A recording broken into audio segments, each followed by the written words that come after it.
I'm Becky Johnson with Sweetheart Quilt Design Company, and we are here today with another one of our myth-busting videos. So this one today I'm titling To Press or Not to Press, which also translates into to press or to iron.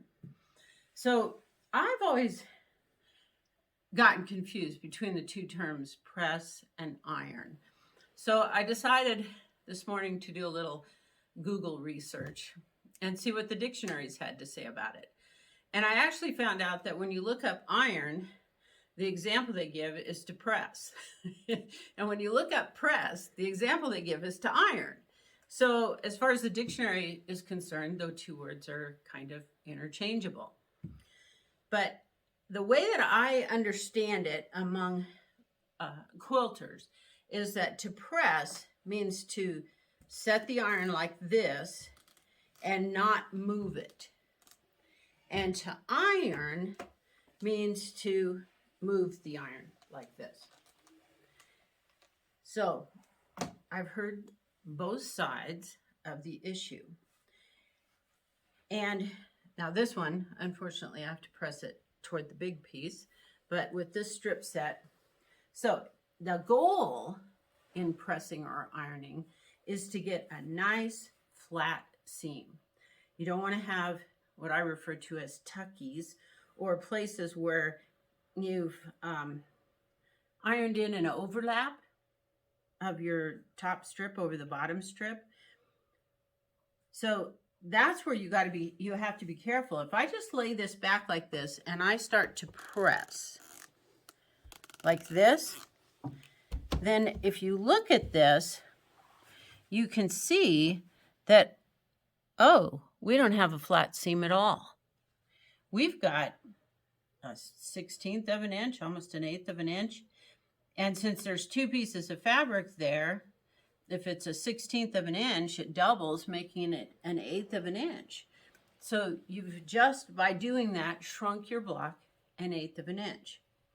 So what can we do instead? Let me reset the seam so we can get those overlaps out of there. So the next thing with pressing would be to do some finger action, where you're actually pushing it back with your fingers and holding it in place so that you can just set your iron down on top. And you can get good results doing that. But the first time I was introduced to that concept, I was in the middle of making a quilt that had 26 width of fabric strip sets in it.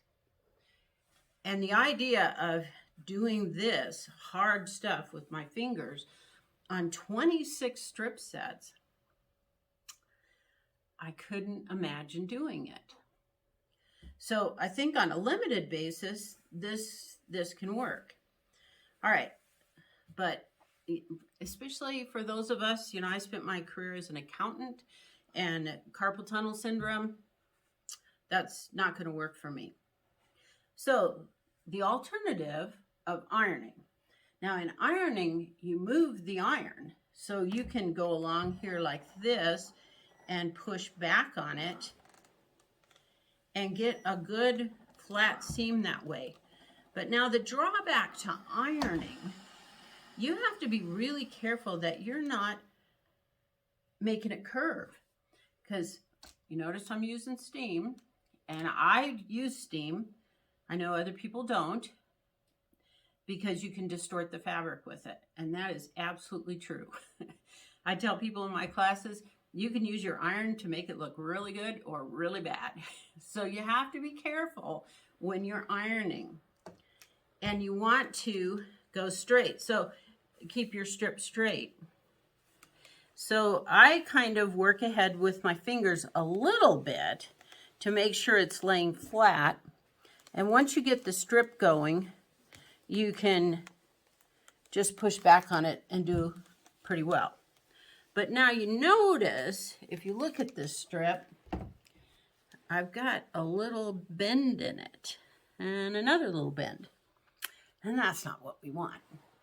So what I came up with to contend with that is you put the iron on one end, pick up the other end at the seam, and gently pull on it. The shortest distance between 2 points is a straight line. So if I'm pulling on it and then I gently press over the top, then I can usually straighten it out. All right. So to press or to iron, the choice is yours. We've just gone over the pros and cons of both. So experiment with them, play with them, see what works best for you, see what makes the most sense for you, and use that method. You may want to use both methods, but whatever you choose, let all the other quilters have the freedom to do that too. Anyway, have fun with that. We'll see you next time. Thanks.